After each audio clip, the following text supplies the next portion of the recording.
So on this beautiful day, I'm heading out to two extremes of Portland. Southwest Portland, and then Southeast Portland. And the reason I'm going there is because, who would have thunk? In the city of Portland, you might expect this in LA, California, Hollywood, there's a correlation between two of the most iconic cartoon franchises that have ever existed. Disney with Mickey Mouse and Warner Brothers with Bugs Bunny. And they both have a correlation right here in Portland. Steve the Amateur Historian. So as you can maybe tell, I'm just due south of downtown Portland. That's kind of where downtown begins as you head northbound. And I'm looking for a particular house. It should be right around the other side of these buildings here.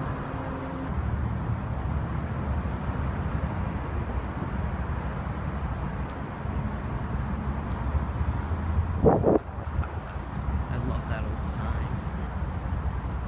But we are coming to the corner of 6th and Sherman. Sherman is this crossing street right in front of me. We are gonna hook ourselves a right. I'm gonna turn it this way a little bit.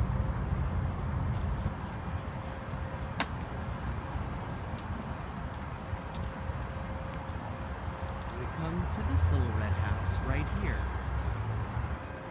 As you can tell, Sherman Street, it just begins there and literally goes into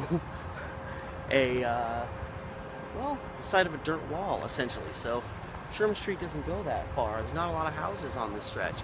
But the red house behind me, which is now looking kind of orange with the sun hitting it, that little house back there was the childhood home of Mel Blanc. Now, maybe you recognize that name a little bit, maybe you don't. You're like, Mel Blanc, oops. I know that guy. Mel Blanc was the primary voice actor for almost every Looney Tunes character. Bugs Bunny, Daffy Duck, Elmer Fudd, Yosemite Sam, Marvin the Martian. I think he did Marvin the Martian. But yeah, he did like 90% of all the Looney Tunes character voices. Speedy Gonzales. He probably even did the Roadrunner, for all I know. Wile E. Coyote. And he grew up in Portland, and he lived in this little red house back here on this just minuscule dead-end street. You can walk the whole length of it in like less than a minute. It's absolutely insane. One of the crazy things about Portland is you think it's just, you didn't think it became hip, or you didn't think people of prominence really started living around here until recently, but no. Some of them just grew up here. And Mel Blanc went to Lincoln High School, which is a little off that direction. A lot of kind of prominent, and of course Southwest Portland's kind of ritzy, so you get a lot of Portland's more well-to-do people, but a lot of people of prominence actually went to Lincoln High School.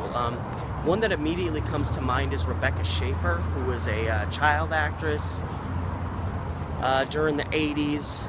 I believe she was a soap opera actress as we were approaching the 90s, and she had a stalker. I can't remember the guy's name, but one day she was still really young, only like 20, 22. This guy just showed up at her house, knocked on the door, she opened the door, and he shot her dead.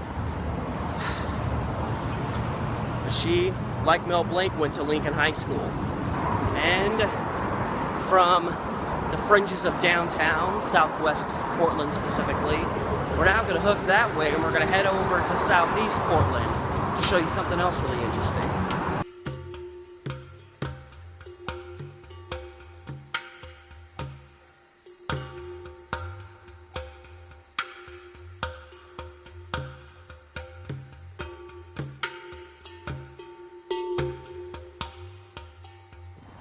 Just like that, I'm in Southeast Portland. I think this is like the Buckman neighborhood. Lots of really cool old houses. But for all the cool rustic places that are around here, I'm only interested in one today. I said I think it's just around the corner from this building, because this is 16th and Morrison, and I want to go near 17th and Morrison. Should be right around this building.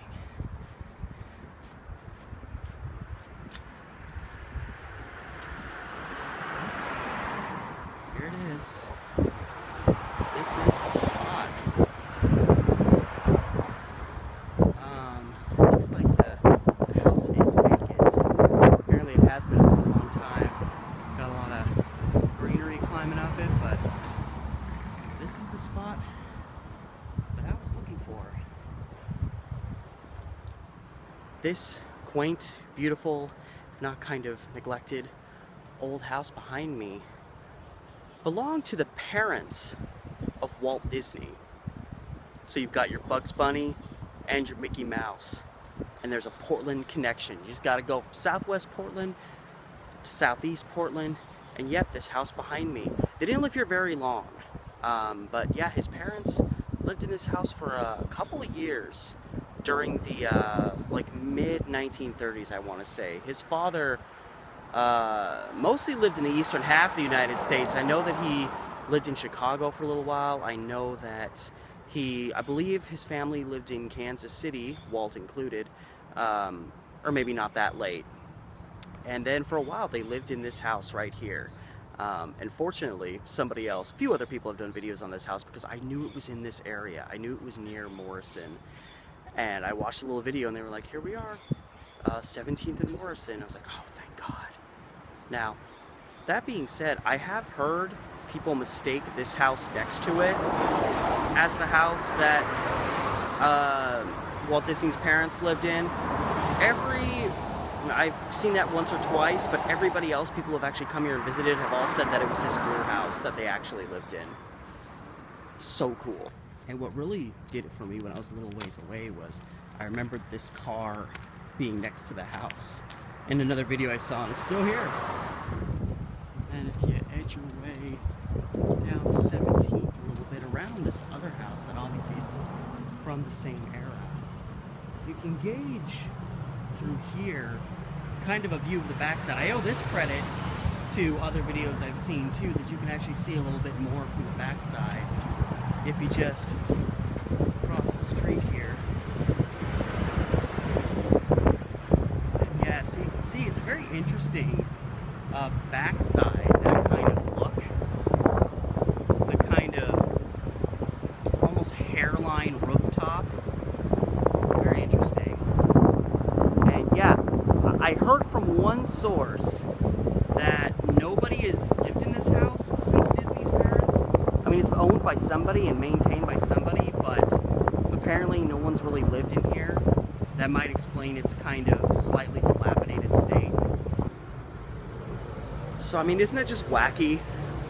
You know, of all the places in the world, you know, it's been argued that in recent years, which I'm eternally grateful for, Portland has become more of a TV, film hub, you know, entertainment type place.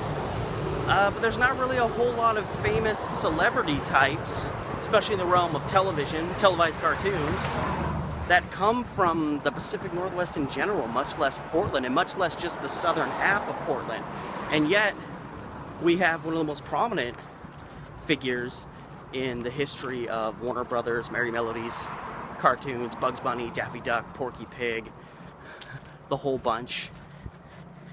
And then you've got an immediate connection with Walt Disney, Mickey Mouse, and then his parents. And they're both just opposite sides of the river. You know, it's an ongoing rivalry. You know, what's better, Mickey Mouse or Bugs Bunny cartoons? Bugs Bunny cartoons wins by a landslide, in my opinion, but it's just wild that even in the realms of, like, geographic placement, you got one on one side of the river and one on the other. Warner Brothers on the west side, Disney locking down the east. It's just awesome. Again, in my opinion. And if you don't think it is, go watch another YouTube channel. And the freaking wind is coming back, which is probably Mother Nature's way of telling me to shut my gob. So I'm gonna do just that. Till next time, I always forget to do this, but if you like my channel, you know, like whatever videos you like, comment, as long as you're not going to be a dick about it. Share my videos if you want. You know, any way you want to spread what I'm doing around, I'd love it. And then, of course, remember to subscribe. And until next time, this has been Steve the Amateur Historian, and the wind is only getting worse. So I'll see you next time.